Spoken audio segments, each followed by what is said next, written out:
ആൽത്തറ ശ്രീ ഗോവിന്ദപുരം മഹാവിഷ്ണു ക്ഷേത്രത്തിലെ വൈശാഖ ഏകാദശി മഹോത്സവം മെയ് 3 മുതൽ 9 വരെയുള്ള ദിവസങ്ങളിൽ വിവിധ പരിപാടികളോടെ ആഘോഷിക്കുമെന്ന് ഭാരവാഹികൾ വാർത്താസമ്മേളനത്തിൽ അറിയിച്ചു.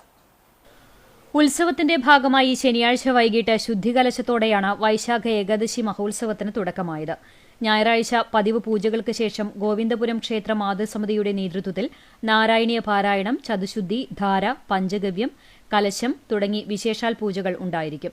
തുടർന്ന് 10 മണിക്ക് താലത്തിന്റെയും വാദ്യമേളത്തിന്റെയും അകമ്പടിയോടെ കൊടിമര ഘോഷയാത്രയും 5 മണിക്ക് കൊടിക്കൂറ വരവേൽപ്പും തുടർന്ന് ഉത്സവാഘോഷ കലാപരിപാടികളുടെ ഉദ്ഘാടനവും നടത്തും.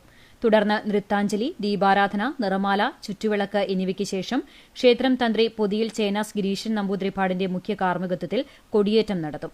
തിരുവാതിരക്കളി, ഭക്തിഗാനം എന്നിവയും അരങ്ങേറും. രണ്ടാം വിളക്ക് ദിവസമായ മെയ് 5-ന് രാവിലെ വിശേഷാൽ പൂജകൾ, വൈകിട്ട് നൃത്തസന്ധ്യ എന്നിവയും വിളക്കിനെഴുന്നള്ളത്തും ഉണ്ടാകും. ചൊവ്വാഴ്ച തിരുവാതിരക്കളി, ഭക്തിഗാനം, ക്ലാസിക്കൽ മ്യൂസിക് എന്നിവ നടക്കും. 7 മണിക്ക് പാതിരാക്കുന്നുമന കൃഷ്ണകുമാർ നമ്പൂതിരിപ്പാടിന്റെ മുഖ്യ കാർമ്മികത്വത്തിൽ സർപ്പബലി ദർശനം ഉണ്ടാകും. ഉത്സവബലി ദിവസമായ 4-ാം വിളക്ക് നാളിൽ 10:30-ന് ഉത്സവബലി ദർശനവും വൈകിട്ട് വിവിധ കലാപരിപാടികളും ഉണ്ടാകും. ദ്വാദശി ആറാട്ട് ദിവസം പതിവ് പൂജകൾക്ക് ശേഷം ആറാട്ടുബലി, കൊടിയിറക്കൽ, ആറാട്ടുകടവിലേക്ക് എഴുന്നള്ളത്തും പ്രത്യേക പൂജകളുമുണ്ടാകും. വൈകിട്ട് 4:30-ന് ദേശപ്പൂരം കിഴക്കേ നടയിലെ ആലിൻചുവട്ടിൽ കൂട്ടിയെഴുന്നള്ളിപ്പ് നടത്തും.